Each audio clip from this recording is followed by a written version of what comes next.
Hello, I'm Jono. I'm a technical analyst within the PwC Threat Intel team. The technical part is going to become a little bit obvious because I am going to talk about a framework, but it's going to be quite anathema to me because I deal more with the technical side of things. But the framework has really helped me and my team with this kind of case study. Katie mentioned kind of some crossover with a talk yesterday from Unit 42. There will be some direct crossover because we'll be talking about a threat actor that they mentioned actually directly. So there will be some literally direct crossover. About me, oh, well, there's the first slide. My team, as I mentioned, have come to really enjoy this framework that I'll be talking about. And I will mention that this is very much a team effort, whilst I'm kind of a technical analyst and more in the weeds of the malware reverse engineering side of things. This talk would actually not be possible without a woman called Sierra Stanchek, who is in the room. She definitely helped me develop and almost create this framework from scratch. So a big shout out to her and everyone in my team. I'm a big fan of my team members and colleagues. If you know anyone on the PwC Threat Intel team, please go say hi to them. If you don't, I'm happy to be a point of contact. And if you don't like me, Sierra is also here to be a point of contact as well. I mentioned that we have some crossover with some talks previously, and Katie mentioned this notion of attribution and clustering. I will say right off the bat that this talk is, I'm going to do things a little bit weirdly. I'm going to start with the case study, and then I'm going to talk about the framework, which is sort of a weird way to do things, but it's going to make a lot more sense in the long run. So just bear with me. We're going to be talking about 2 threat actors, and then we're going to be talking about 4 threat actors, and then we're going to be talking about how the framework kind of brings those all together. I'm first going to start with this notion of attribution. I'm not going to talk about does attribution matter or if it's important because I don't get paid enough to talk about that. I'm talking specifically about attribution as this complex thing that we have to deal with as analysts, particularly in the kind of espionage motivation space. Before I begin properly, I will say that I'm going to be talking about other people's research in this talk that isn't mine. I'm going to be talking about Unit 42's research, I'm going to be talking about ESET's research, and I'm going to be talking about Trend Micro's research. I'm not going to be disparaging anyone's research at all. I'm in fact trying to say that it's all excellent research. It is all part of this massive kind of thing that is private sector threat intelligence, and the purpose of me mentioning it is not to say it's bad and that ours is great, it's that everyone's is great. Everyone has to kind of work out what we're all talking about whilst we're all using different names. And that is probably one of the hardest things about attribution, not for us as analysts, but for everyone else that we have to talk to, especially people who don't have, or rather have a vendor or are involved in a particular kind of threat intelligence platform where every threat actor has about 15 different names, and I won't apologize for mine, and Trend Micro won't apologize for theirs. And so you end up having to kind of ingest literally 15 different names for one threat actor, and in this case, there are about 5. Private sector threat intelligence is a paradox in itself. We all are cooperating for the same mission. We all see the same stuff, but we are all competing for the same clients, and we want them to buy our stuff. That's great, except for we don't share our stuff with each other until it comes to stuff like this and open forums, and sometimes you'll have analysts that know each other personally, usually from conferences. That's really well and good, but I won't know about research usually until it comes out, and I have to reckon with what that research means for the stuff that we're looking at, whether it crosses over or if it creates disparities in what we're seeing. And that doesn't just go for me, that goes for every threat intel outlet. And then finally, you have the perennial problem if you're talking about China-based threat actors, which we are in this talk, that the shared tooling and the shared TTPs and the shared kind of ways, or the shared frameworks or ways of doing things that they like to have historically has created some issues. It will be the case in this instance as well. I will say, however, there are some neat little ways that you can track threat actors individually, actually by infrastructure, which usually nowadays, if people know about orb networks or proxy networks, or obfuscation networks, that has actually been a kind of a perennial issue. In this instance, we actually have some leeway there. So I mentioned I'll be talking about threat actors first, and then we'll talk about the framework, which is just much more fun. I'm talking about 2 threat actors right now. You'll ask me why, and I'll say, just bear with me and we'll get through it. Reddish-Tar is a threat actor that or rather is aligned with 3 separate threat actors. You've got Earth Predator, which is Trend Micro's name, Stately Taurus, which is Unit 42's name, and then you have Serrana Keeper, which is ESET's name. And then we have Red Lich, which aligns closely with Red Delta, Bronze President, a Mustang Panda as well, which is the new Winty as far as this talk is concerned, and that's the kind of threat actor that we'll be focusing on today. We discern these 2 threat actors via, well, very specific parameters. Reddish-Tar is a threat actor that uses this malware that we call shelf loader or shelf code. It's known as pubload in open source. If you've ever seen an article about pubload, it is literally that.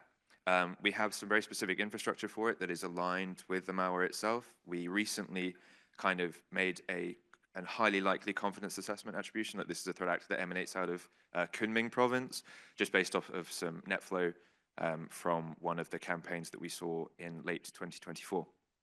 Heavy focus on the Asia-Pacific region, very specifically the Asia-Pacific and the South China Sea and countries in that region, as well as those that border China directly. Red Lich, kind of on the other side of things, we track very specifically via its own infrastructure. It is a user of an org network that we call NF2. It uses PlugX, and pretty much exclusively PlugX, has been known to target the Asia-Pacific region, but has also had campaigns in Europe as well. So, Reddish-Tar. The way that this threat actor came about, or at least from our perspective, we've been tracking this threat actor since about 2021, but found activity as early as 2019, just based off of some overlap in infrastructure and the use of Cobalt Strike. It's a one-off case basis, and the reason I mention it now is because Cobalt Strike will come up again in about 5 minutes. But what was really interesting was we gave a talk in October of 2022 at a conference. I'm not sure if I'm allowed to say the name of. So it was a conference that ESET also gave a talk at October of last year about this threat actor as well. So it's been kind of a threat actor that's done the rounds quite a lot, at least from different shops' perspectives. We then saw a blog from Trend Micro in November, the month after we gave our talk on this threat actor called Earth Predator. Earth Predator uses these malwares called pubload, then tone shell and tone-ins. We saw direct overlap. Oh, the arrows are gone. We saw direct overlap between the initial tone shell and pubload, and we assessed at that time that what they were seeing as Earth Predator was a one-to-one overlap between, there was a one-to-one overlap between Reddish-Tar and Earth Predator. This becomes a bit more complicated later on down the line as the years progress and the TTPs kind of change and tools begin to be a bit more shared, at least from our perspective, and the attribution becomes a bit more muddy. But at the time, it was fairly clear. Earth Predator and Reddish-Tar was one-to-one. And again, IDAPRO screenshots are like a no-no for talks, but in this instance, all I want to make clear is that tone shell on the right-hand side is the same looking as pubload. In fact, the malwares are essentially like almost again one-to-one code base gave us this higher confidence assessment that this is highly likely the same threat actor. So after 2022 in November, the interest in this threat actor kind of explodes. I can't or don't have time to go into all of these blogs. They're all available by clicking on them once the slides are available, which I've been told to say the slides will be available at some point. What's really different about these, or what's really interesting about these blogs, is they all kind of cover different stuff. They seem to align up until about Trend Micro's blog in March of 2023, and then we begin to see a lot of different techniques.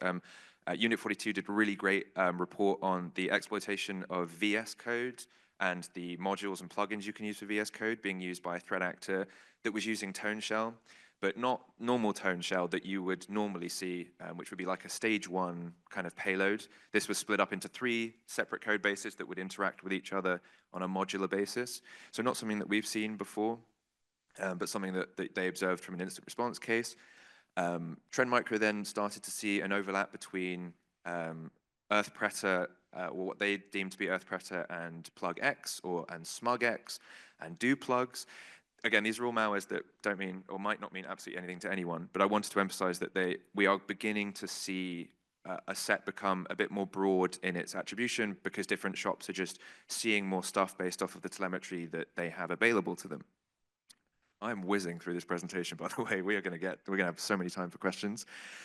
I made, you can tell I'm an analyst because this slide is horrid to look at, but it's the only way I could make it work. So what I've done is I tried to take all of the reports that have come out in open source about Red Ishtar, EarthPreta, Stately Taurus, and Serana Keeper, and I basically put all of the main TTPs that you would, as an analyst, look for or look at when you're reading these reports, because that's what you're looking for in overlap, either malware infrastructure or malware, or the infrastructure of the malware itself. Now, as an analyst of threat actors, I can only look at the malware from a PwC perspective, i.e., the perspective I have is one from the outside looking in. I know what we track as Red Ishtar. I know how it works. I know the parameters and the boundaries we use to track this intrusion set. I've had many a conversation with analysts about why this threat actor isn't Redlich and why it isn't Mustang Panda, but I don't know exactly what the other shops are using for their parameters. I don't know what their conversations are like in their internal teams. I don't know what it is that they use to define their sets. And so I can say, okay, well, I can see that Red Ishtar has some overlap with Pubload. I can see that it has some overlap. There's some C2 overlap with Stately Taurus. In fact, there is a one-to-one overlap in certain blogs. I can see that Serana Keeper in the ESET blog is mentioned as using Pubload, and that they allude to the fact. Sorry, the reason that it's a dashed line is because the Serana Keeper blog alludes to the fact that that Serana Keeper is a user of Pubload, but they don't specifically have a case of Pubload in the blog. I know that we have one-to-one overlap with EarthPreta in the initial phases, that tone shell, and then the tone-ins as well.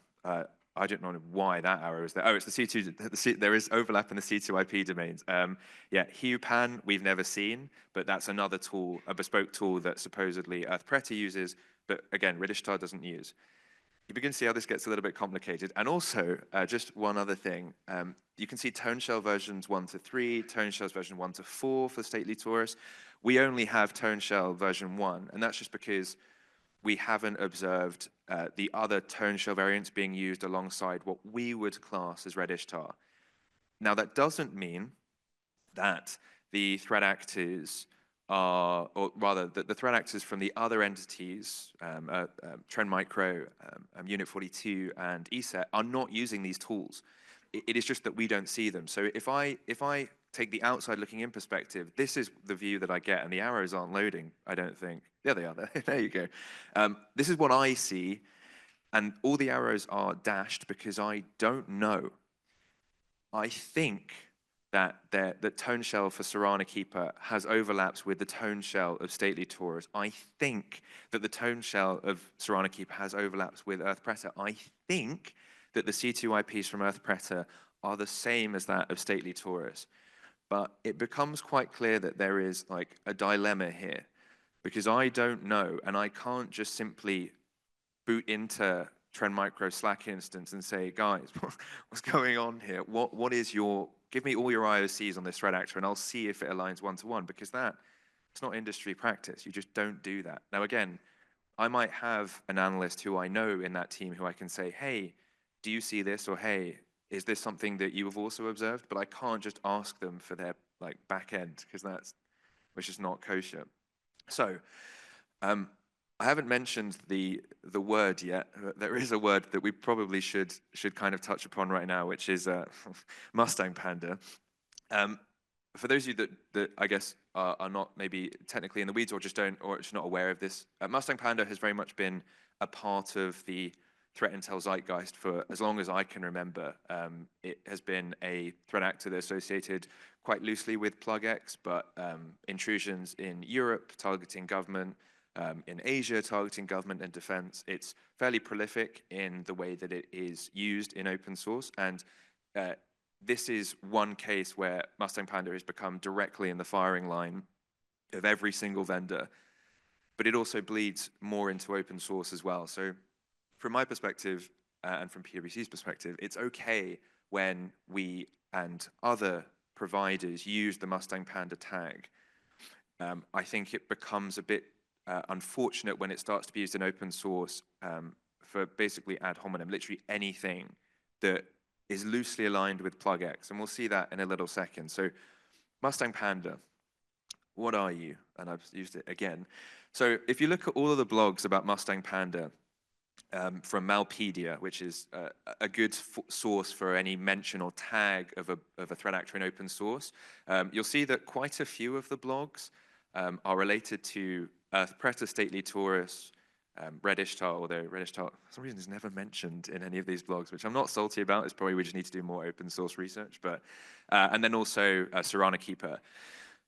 If you look at, again, if you just cut off Mustang Panda, where Earth Predator begins to be mentioned in open source, which is the November 22 blog, so many of these blogs are associated with Mustang Panda.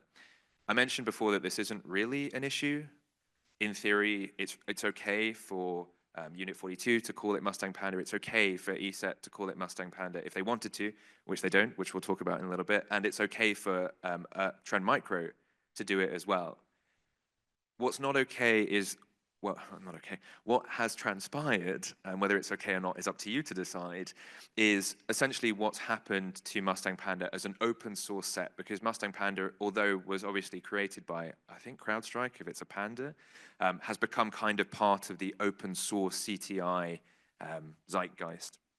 According to all the reports about Mustang Panda, not only does it have the capabilities of essentially like 3 shops, it has a large amount of tools, and it also has quite a large remit. Now, this may not look like that many victims if you just place it in the world, but if you consider that Mustang Panda is not a threat actor that has an exploitation framework, it doesn't have an orb network, it doesn't conduct mass-scale exploitation, unlike some of the China-based threat actors.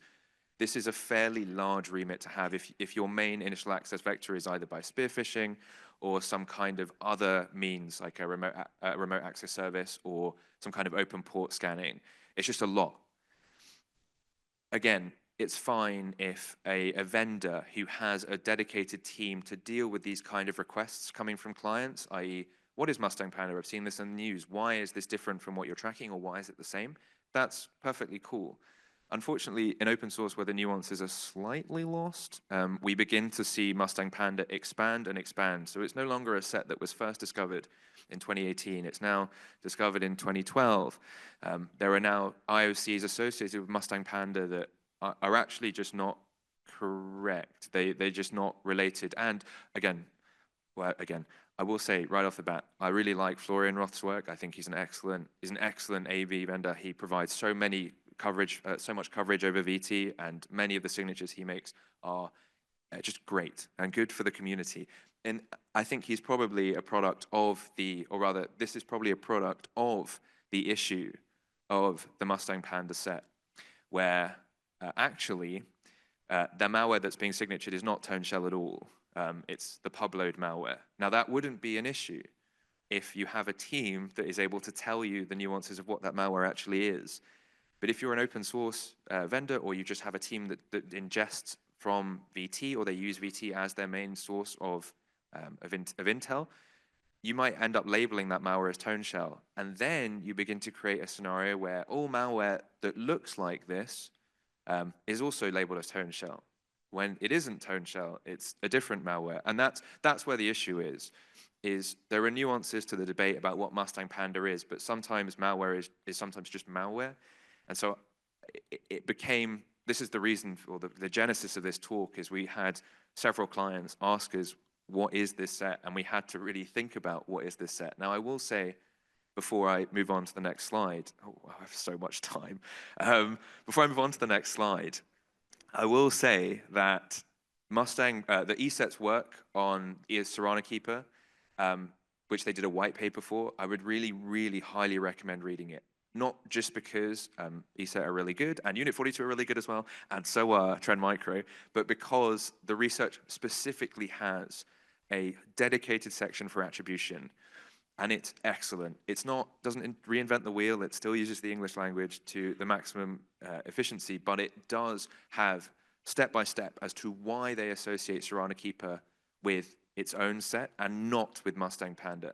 And I think if we all, if open source CTI did more of that, if we just spent more time explaining why we track things the way we do, I think well, I wouldn't be giving this talk. So actually, maybe if everyone could just keep up with the attribution that they're using. But no, ASET's work is really good, and I wanted to highlight that just before we go into the next step, which is actually the real part of this talk, which is the framework. And as I said, I love frameworks. I use them every day. But this one in particular is really good because if I think about the problem at hand, if I think about how we ended up in this situation and what we could do to fix it, as well as being an analyst and having, although I've just said I love frameworks, having an aversion to frameworks and kind of seeing them as more of a hindrance than a benefit, just because I think analysts have a tendency to think in a different way to strategic analysts. We are averse to being told how to think, but also how to frame our thinking. I tried to, or rather, me and Sierra tried to think about a framework that works for the process of attribution and guardrailing and fencing off intrusion sets. And the reason when it becomes important is not necessarily when you create a set, when you have an instant response case, or when you have a intrusion that you've tracked.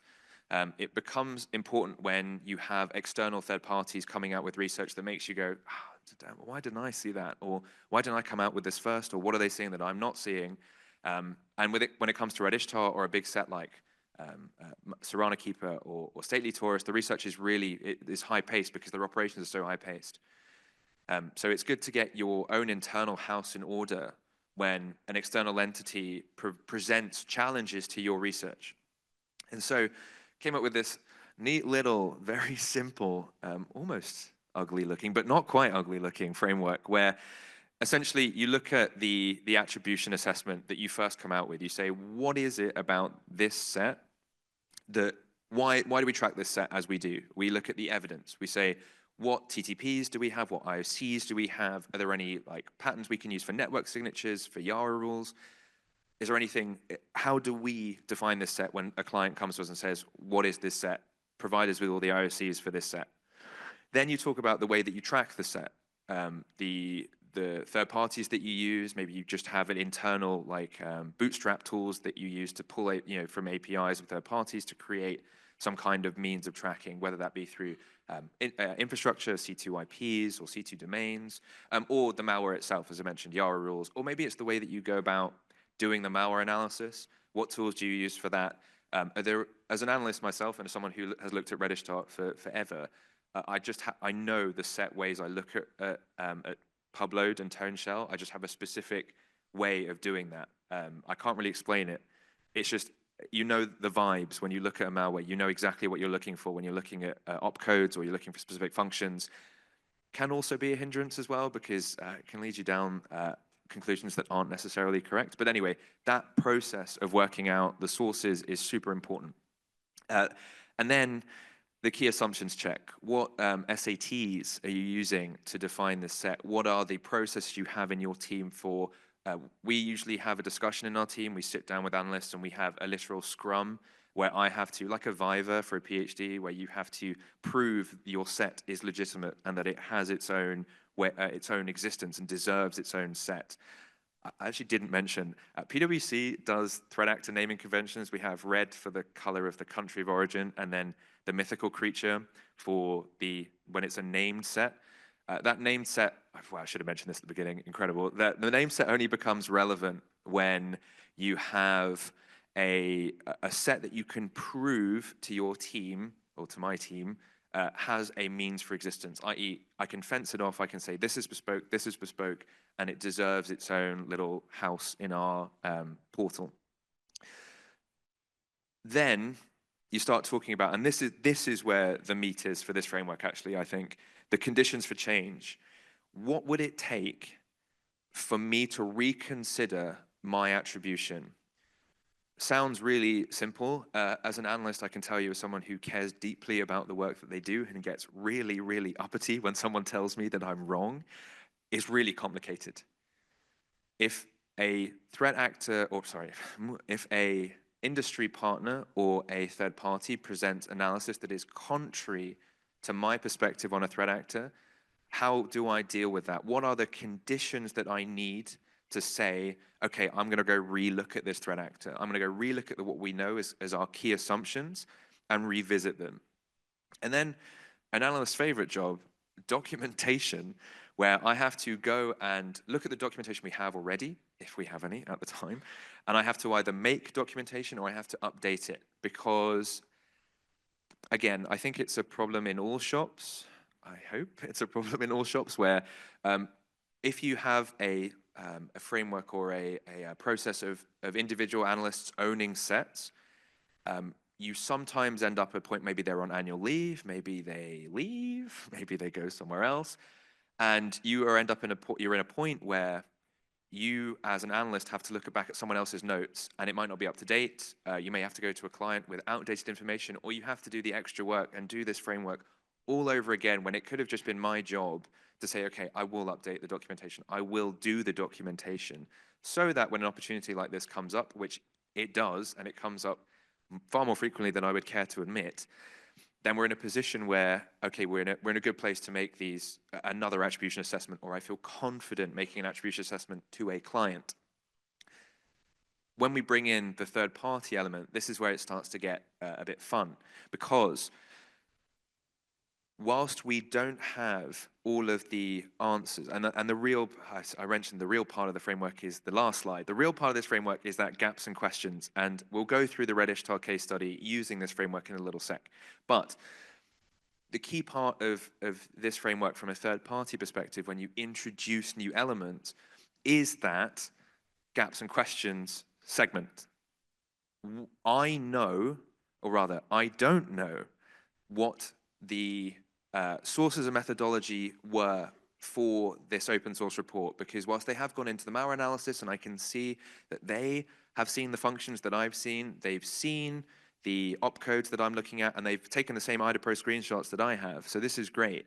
But how have they gone about actually finding this set? What are their primary sources? Do they have proprietary sources? Do they have instant response data?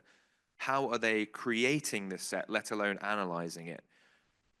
Those gaps and questions are stuff that you can take back to your team and just sit on.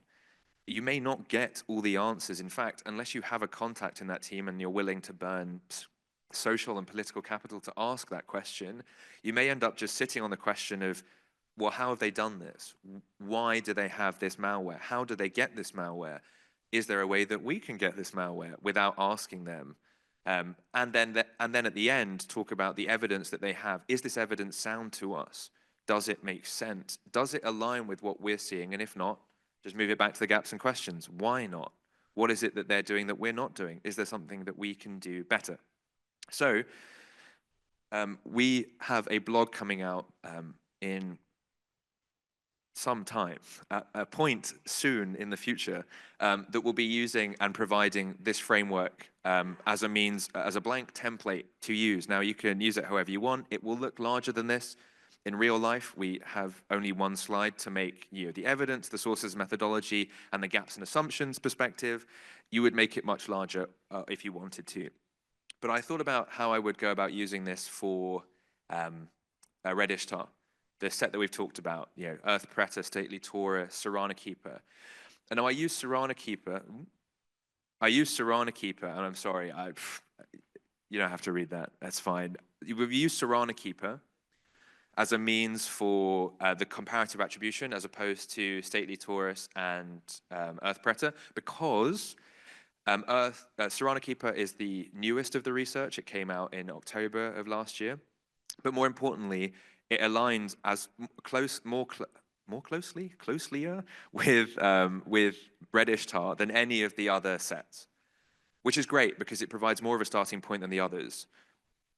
We should probably do Stately Taurus, and we probably should do Earth Predator as well, but it will take longer. And I don't have as much time as I thought. This is great. So they say that Mustang Panda and Serrana Keeper seem to operate independently of each other, and they have their own tool set. That's great. That's roughly what we say as well. So we're off to a pretty good start. We don't associate Mustang Panda With Red Ishtar, we associate that with Red Lich, which is its own set, has its own way of operating. However, there are some questions to be asked. How did they go about doing this research? Well, there is their blog has substantial reverse engineering, so I know that they've done their homework. They've provided a lot of information about how they go about doing that. They have a clear methodology of how they analyze that metadata as well. As I said, the blog's amazing. It's just really good, and I can't say it enough. It's just really good open source research. We also do reverse engineering. I would say we have a clear distinction between the two sets. So again, we're aligned there. Now, how do we get our sources, or where do we get our information from? Mostly from open source. We do a lot of our research via Yara rules. We have means of tracking the infrastructure through third parties, which I probably shouldn't say either. And we talk to industry partners occasionally when there's overlap, or I'm literally just asking, can I please have this hash because I need it now. ESET, slightly different. I think, and this is, again, the perennial issue of this talk, I think they get some of their stuff from open source, but I am confident with a highly likely assessment that they have their own instant response team, that they have proprietary data coming from instant response engagements, and that allows them to just see more stuff, which is great. Where are the gaps and assumptions based off of all that stuff? Well, the big one actually is ToneShell. ToneShell is a malware that we as a team just have not really siloed anywhere. It's been a weird one. ToneShell has been seen across a number of open source blogs, and you can see it in all of the blogs in that timeline that we had earlier. It's mentioned a lot in disparate campaigns. The TTPs don't overlap from an initial access perspective necessarily. The versions are different, and the end result from that ToneShell exploitation and the victimology is not always one-to-one, which is difficult, especially as someone who's not seeing the research. I'm seeing the end result, I'm seeing the product. So the question I had for myself and the team is, what are we doing about ToneShell? What is our conclusion about ToneShell? Because every other outlet seems really confident about ToneShell, and we just aren't. And the assumption, or rather the question that I guess I concluded, is we just need to do more work on ToneShell. There is just not enough work done. We haven't documented it enough. In fact, Control F over our confluence, it's not there, which is probably my fault. But nevertheless, I probably should go about talking about ToneShell and going about doing the research on it, maybe even using their blogs as a means of a starting point, and then going from there. It may not seem like a lot, but as an analyst and as someone who has been in my team for long enough to know how sets get created and how pernickety we are about creating sets and the analysis of competing hypotheses and other SATs that we use, it's a big deal.